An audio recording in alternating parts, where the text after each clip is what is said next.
Hello दोस्तों, आप सभी का नर्सिंग के महासफर में स्वागत है। मैं नरेश सैनी आपकी नर्सिंग को इजी बनाने के तरीके और कॉन्सेप्ट ढूंढता रहूँगा। इसी के साथ आज हम अपने पहली क्लास की शुरुआत करने जा रहे हैं। तो अगर आप चैनल पे नए हो तो चैनल को सब्सक्राइब और अपनी इस वीडियो को अपने दोस्तों के साथ शेयर करना ना भूलें। इसी के साथ हम आज अपने पहले वीडियो की शुरुआत करते हैं, जो कि हमारा पहला टॉपिक है। इस बैकग्राउंड को देख के आपको अंदाजा लग चुका होगा कि हमारा पहला टॉपिक होने वाला है ईसीजी। ईसीजी होती क्या है, क्या क्या इसके फंक्शन है, इसको यूज कहाँ करते हैं, जो भी इसके तरीके हैं, जनरेट कहाँ से होती है, ओरिजिन कहाँ से होती है, ए टू लगा के जेड तक हम ईसीजी के बारे में पढ़ने जा रहे हैं। तो चले शुरू करते हैं। तो हमारा पहला टॉपिक है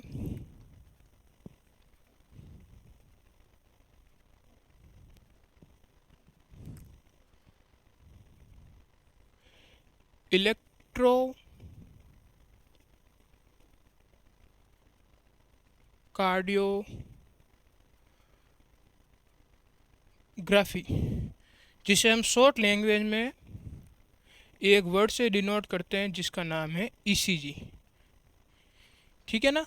अब देखो, हमने जनरली इसी इलेक्ट्रोकार्डियोग्राफी के बारे में तीन वर्ड सुने होते हैं। कौन कौन से होते हैं? पहला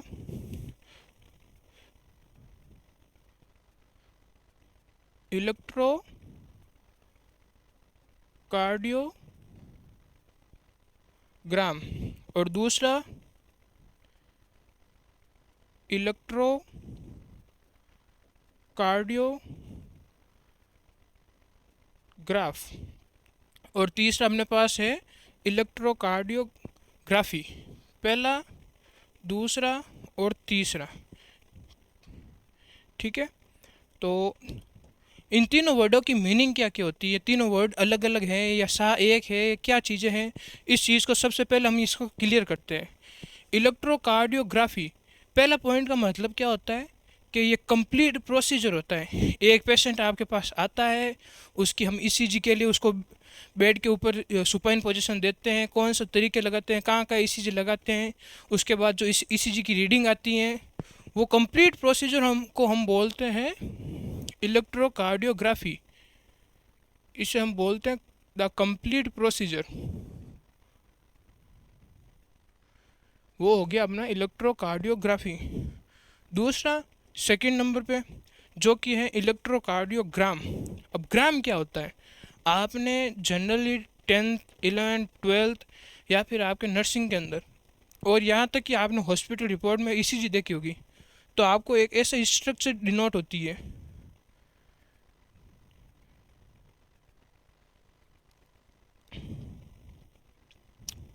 ऐसी स्ट्रक्चर आपने देखी होगी, या फिर आपने इसके अलावा कभी कभी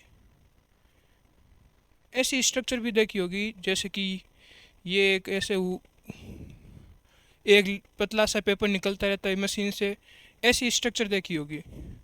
इस स्ट्रक्चर को हम बोलते हैं इलेक्ट्रोकार्डियोग्राम, जो कि एक ग्राफिकली रिप्रेजेंटेड होता है। इसका नाम है इलेक्ट्रोकार्डियोग्राफ। और इसी के साथ साथ आपने कभी कभी ये देखा होगा कि इसका क्या मतलब है, इलेक्ट्रोकार्डियोग्राफ का क्या मतलब है। ये तो मतलब हो गया ग्राम का। अब ग्राफ का मतलब क्या है? हम ग्राफ का मतलब होता है ईसीजी मशीन की। ऐसे एक स्ट्रक्चर वाली मशीन होगी जिसको हम बोलते हैं इलेक्ट्रोकार्डियोग्राफ। अब तक तीन चीज़ आपके सामने, एक है ग्राफी, दूसरा है ग्राम और तीसरा है ग्राफ। तो ग्राफ का मतलब होता है अपने पास मशीन, ग्राम का मतलब होता है ये डायग्रामेटिक स्ट्रक्चर, और ग्राफिक का मतलब होता है कंप्लीट प्रोसीजर। ठीक है। तो हम आगे चलते हैं।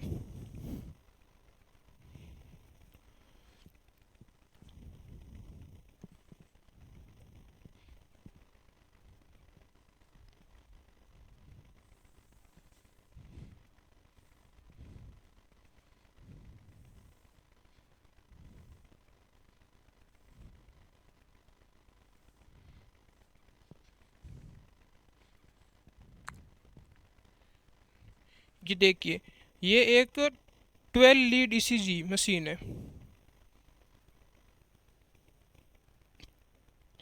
और मशीन को हमने किस वर्ड से डिनोट किया था? मशीन वाले को हमने दिया था electro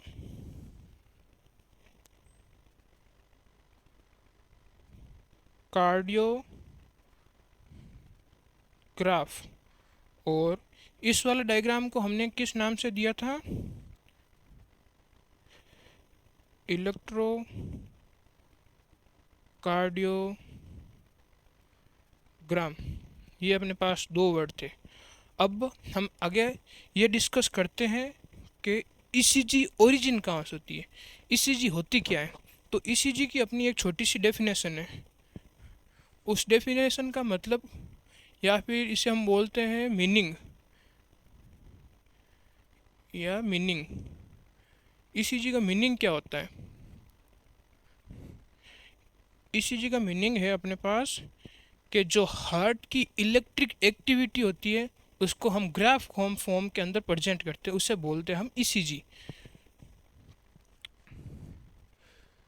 electric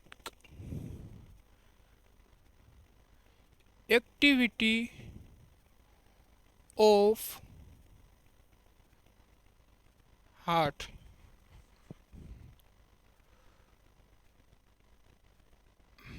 presented in graph form। ठीक है, तो ये है हमारी ECG.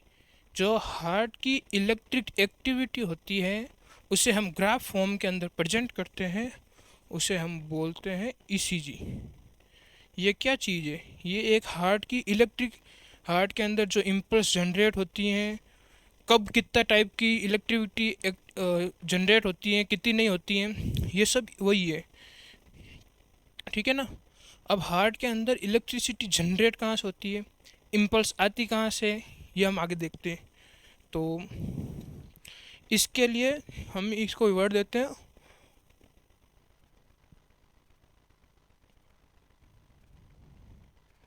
Origin of electricity in heart, या फिर हम बोलते हैं origin of impulse in heart. तो इसके लिए हम एक छोटा सा डायग्राम बनाते हैं। ठीक है, उस डायग्राम में देखो, हम सपोज करो ये एक मायोकार्डियल सेल है। हार्ट की मायोकार्डियल सेल का फॉर्मेशन से बना होता है हार्ट। ठीक है, तो ये है हार्ट की एक मायोकार्डियल सेल। अब मायोकार्डियल सेल तो हार्ट के अंदर सब जगह प्रेजेंट होती है। तो इसके अंदर चेंजेस क्या होते हैं, कौन सी चीज़ से ये बनती है, कौन सी चीज़ से नहीं बनती है। तो ये एक नॉर्मल जो अपनी रेस्टिंग सेल होती है,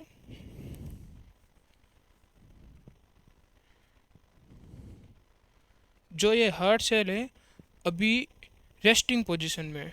ठीक है ना, इसके अंदर कोई भी इम्पल्स नहीं है, कोई भी नहीं है, ये भी न्यूट्रल फॉर्म में है, न्यूट्रल फॉर्म में या फिर रेस्टिंग बोलते हैं।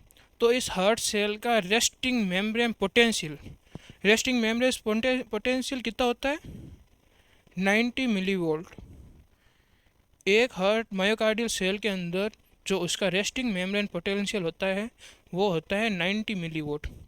ये कौन सी कंडीशन में? जब हार्ट सेल के अंदर कोई भी इम्पल्स नहीं है, तब ये रेस्टिंग मेम्ब्रेन पोटेंशियल, तब इसको एक छोटा सा मिलता है थ्रेशोल्ड। यहाँ से बोले कि एक थ्रेशोल्ड आया, या फिर बोले स्टिमुलेशन आया। हार्ट सेल को अंदर क्या मिला? स्टिमुलेशन मिला या थ्रेशोल्ड मिला। अब ये थ्रेशोल्ड आया तो इसने क्या किया, ये अपने साथ कुछ चार्ज लेके आया। ये भी देखो माइनस में है, तो ये कुछ चार्ज लेके आया। ठीक है, और वो चार्ज आया, थ्रेशोल्ड आया, मिला इस सेल को। अब क्या हुआ? तो ये थ्रेशोल्ड की वजह से जो सेल का है ना पोटेंशियल, वो -90 में था, -90, -80, -70, ऐसे ऐसे करके बढ़ने लग गया। -70 यहाँ तक आया बढ़ा। जो इसने थोड़ा सा थ्रेशोल्ड या स्टिमुलेशन मिला हार्ट सेल मायोकार्डियल सेल को, वो यहाँ पे आके रुक गया। अब इसका काम क्या है? अब इससे क्या हुआ कि जो मायोकार्डियल सेल्स है ना, उसके वोल्टेज गेटेड सोडियम चैनल जो इतने टाइम तक क्या थे, पहले तो थे बंद। ठीक है, यहाँ तक रेस्ट, जब सेल रेस्टिंग फेज में होती है तब से sodium voltage gated sodium channel थे बंद। अब सेल को थ्रेशोल्ड मिला और ये पहुंचा -70 तक। मैं आपके लिए इसको थोड़ा सा एक साइड में लिखता हूँ।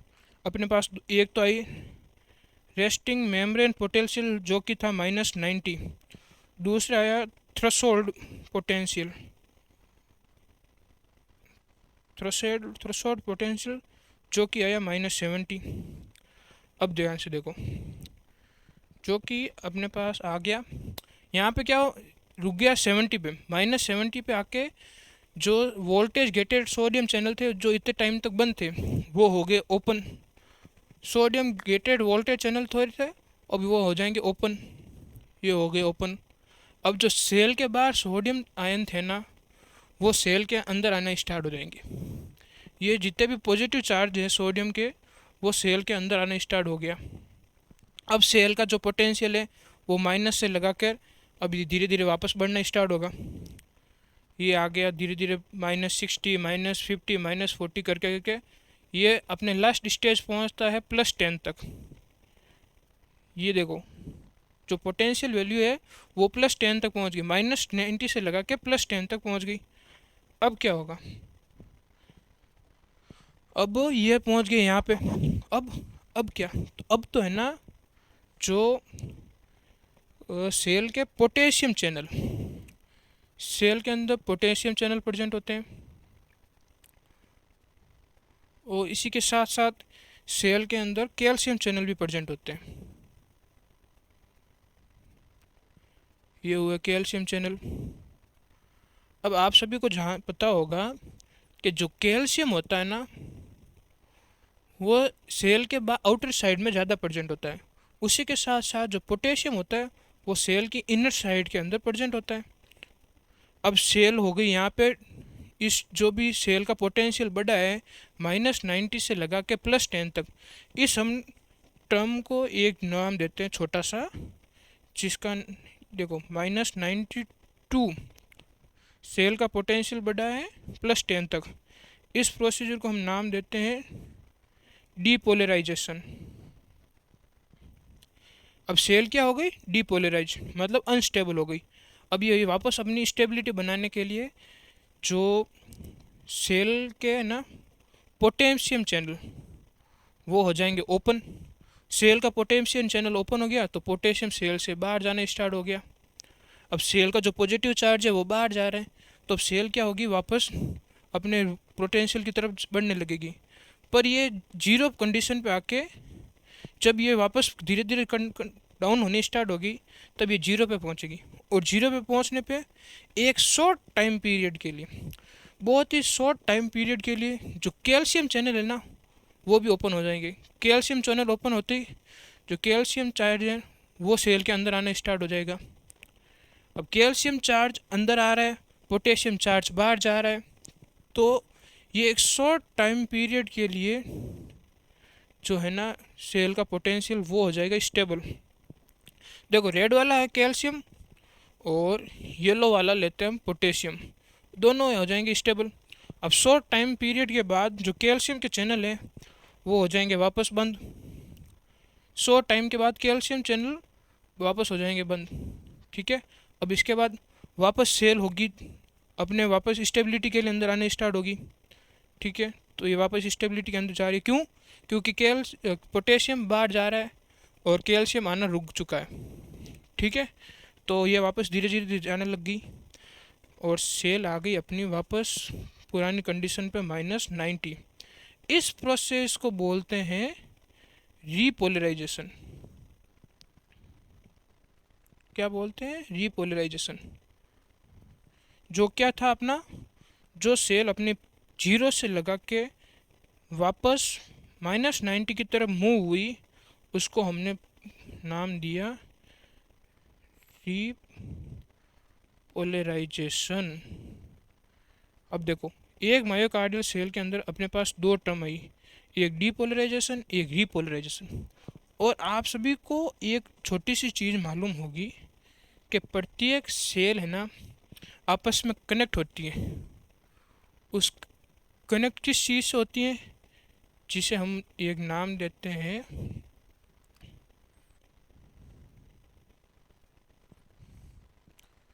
प्रत्येक सेल आपस में कनेक्ट हुई होती है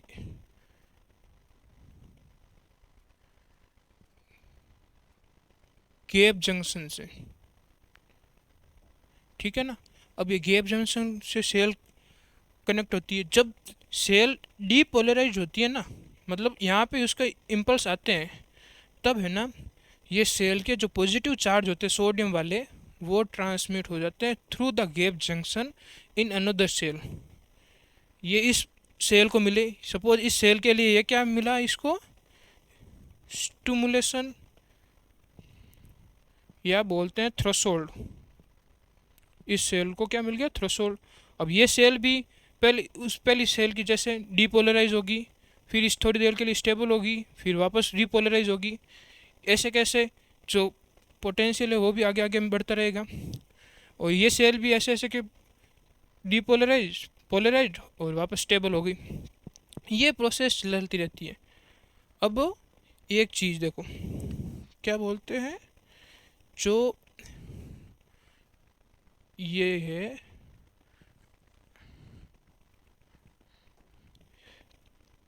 रेस्टिंग मेम्ब्रेन पोटेंशियल, ठीक है।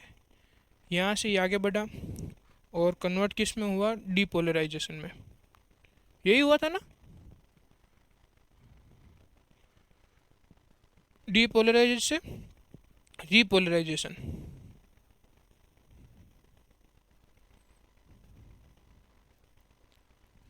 और किसकी वजह से हुआ, क्योंकि एक सेल को क्या मिला, थ्रेशोल्ड, या क्या बोलते हैं स्टिमुलेशन।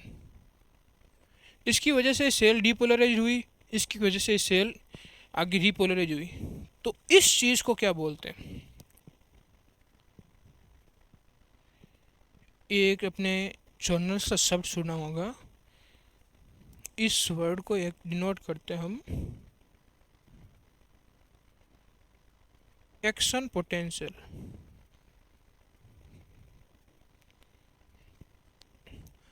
जो सेल का रेस्टिंग मेम्ब्रेन पोटेंशियल से डीपोलराइजेशन और रीपोलराइजेशन होता है, इस कंप्लीट प्रोसेस को हम बोलते हैं एक्शन पोटेंशियल, ठीक है ना। तो ये होता है एक्शन पोटेंशियल। अब आगे आगे क्या होता है, चलो सेल पोलराइज हो गई, रीपोलराइज हो गई। अब इससे हमने को क्या देखो, सेल को जो अब देखते हैं ना, सेल के अंदर इलेक्ट्रिसिटी कहाँ से जनरेट हुई, क्या होता है, जो अपनी ईसीजी मशीन होती है ना, जो भी अपनी ईसीजी मशीन है, एक मिनट ना, अपने पहले डायग्राम में देखी थी ना, ये जो ये ईसीजी मशीन होती है ना, ये एक प्रिंसिपल पर काम करती है, और वो प्रिंसिपल अपना क्या है उसको मैं बताता हूँ। ये एक थोड़ा सा ध्यान रखने वाली चीज़ भी है कि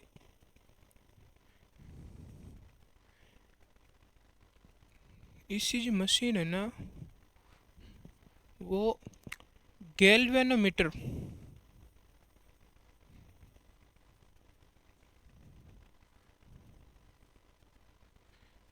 गैल्वेनोमीटर के है ना प्रिंसिपल पे काम करती है। गैल्वेनोमीटर ये आपने ट्वेल्थ के अंदर फिजिक्स लैब के अंदर देखा होगा। एक ऐसा होता है स्ट्रक्चर, और यहाँ पे एक रोड, यहाँ पे एक रोड, और बीच में से एक सुई लगी होती है। इस तरफ आपको मिलता है पॉजिटिव, इस तरफ आपको नेगेटिव। ये बीच में 0, -10, -20, -30, -40, -50 करके, और इस तरफ +10, 20, 30, 40 और 50। इस स्ट्रक्चर को हम नाम देते हैं गैल्वेनोमीटर। और ये है ना जो इलेक्ट्रिसिटी कौन से वे में जा रही है, इसकी दिशा क्या है, उसके ऊपर डिपेंड करती है, ठीक है। चलो आगे बढ़ते हैं। इस चीज़ को ध्यान रखना कि जो ईसीजी मशीन का प्रिंसिपल या ईसीजी मशीन कौन से प्रिंसिपल पे काम करती है, तो वो है गैल्वेनोमीटर। ठीक है, तो अब देखो हम बनाते हैं एक छोटा सा डायग्राम। डायग्राम किसका बनाते हैं कि ईसीजी जनरेट कहाँ से होती है, किस चीज़ की ईसीजी हम पढ़ते हैं हमेशा मैक्सिमम। आपको इस चीज़ से समझ तो आ ही गया होगा कि डायग्राम किसका होगा, हार्ट का। ये हमारे पास एक हार्ट है। हार्ट के अंदर क्या क्या होता है जो अपने कंडक्टिव सिस्टम को इम्पल्स करता है, एक तो यहाँ पे प्रेजेंट होता है और दूसरा यहाँ पे बीच में से। होता क्या क्या है, ये होती है अपनी एस ए नोड, ठीक है, और ये होती है ए वी नोड।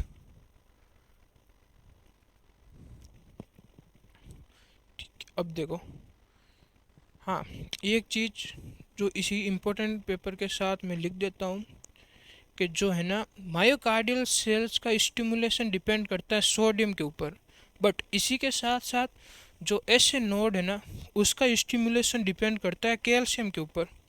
जो अपनी मायोकार्डियल सेल्स है ना, उसका स्टिमुलेशन डिपेंड करता है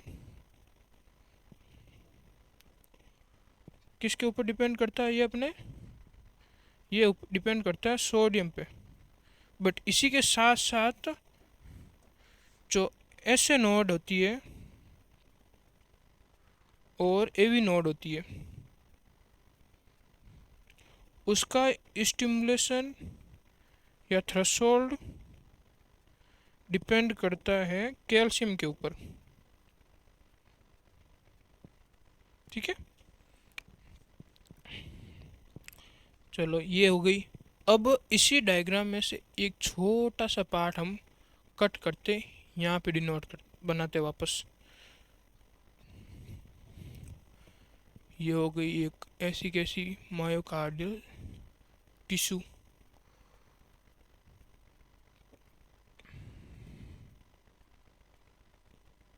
ठीक है, अब इसके अंदर ये छोटी छोटी मायोकार्डियल सेल्स,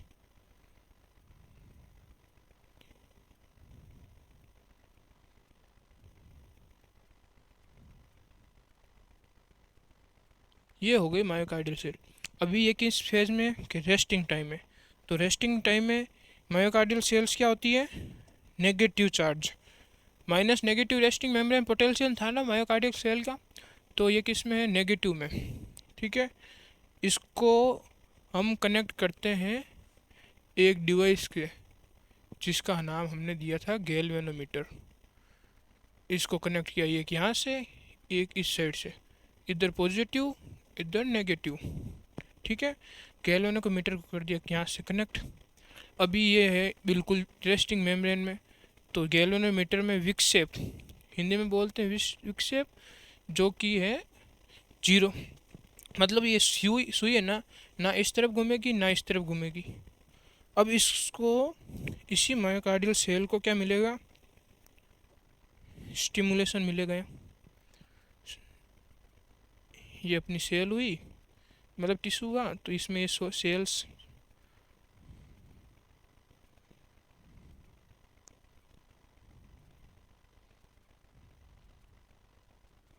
ठीक है। अब यहाँ से इसको मिल गया एक स्टिमुलेशन। स्टिमुलेशन मिलते ही जो चार्ज है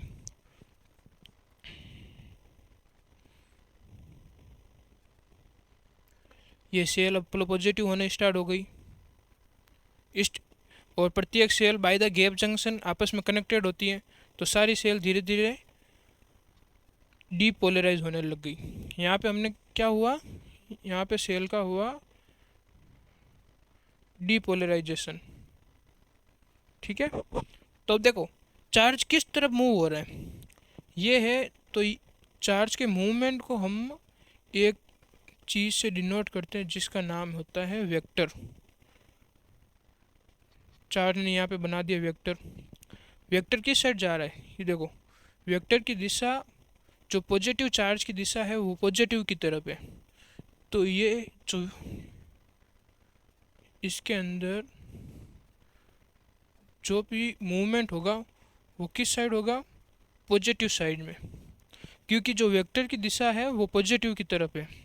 इसलिए पॉजिटिव चार्ज पॉजिटिव की तरफ मूव हो रहा है तो ये कंडीशन एक पॉजिटिव में होती है। तो जो वेक्टर जो इसके अंदर गैल्वेनोमीटर के अंदर विक्षेप आएगा वो आएगा पॉजिटिव के अंदर।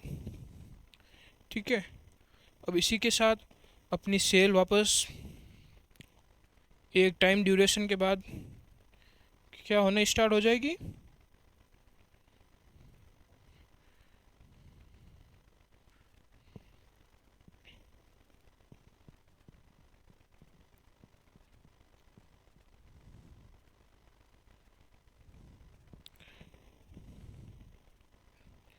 ये अपने पॉजिटिव चार्ज वाली सेल।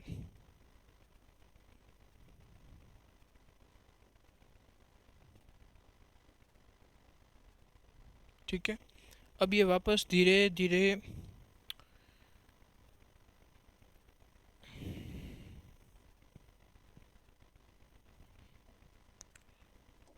रीपोलराइज होने स्टार्ट हो जाएगी।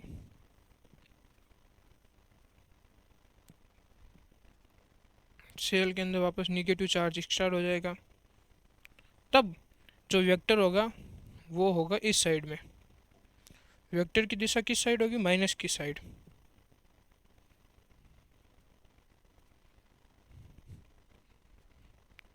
वेक्टर की दिशा होगी माइनस की तरफ, तो इसके अंदर विक्षेप आएगा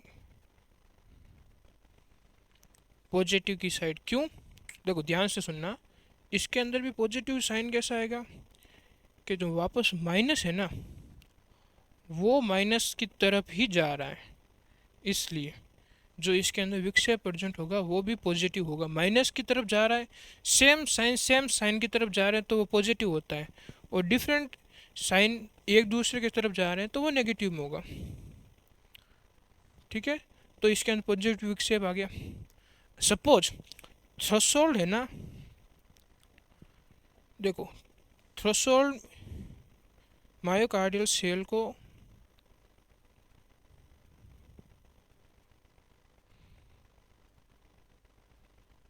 ये एक रेस्टिंग फेज के अंदर मायोकार्डियल सेल्स है, और इस तरफ अपना नेगेटिव साइन, इस तरफ पॉजिटिव साइन, और इस सेल को थ्रेशोल्ड मिला ना। अब थ्रेशोल्ड मिला इस साइड से, तो सेल इस साइड से पॉजिटिव होना स्टार्ट होगी।